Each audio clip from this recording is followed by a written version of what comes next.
السلام علیکم، یہ ہے آپ کا اپنا اردو چینل جہاں آپ سیکھیں گے اردو لکھنا، پڑھنا اور بولنا۔ تو آئیے ہمارے ساتھ میری اردو کلاس میں۔ آج ہم سیکھیں گے ٹے۔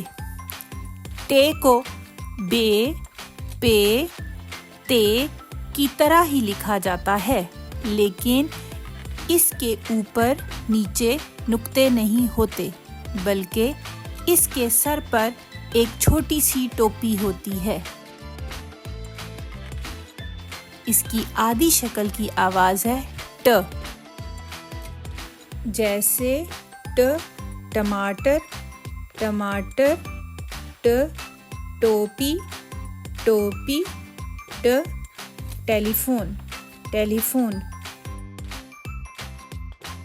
آج ہم نے سیکھا ٹے اور ٹے سے بننے والے الفاظ کو۔ پھر ملیں گے، تب تک کے لیے اللہ حافظ۔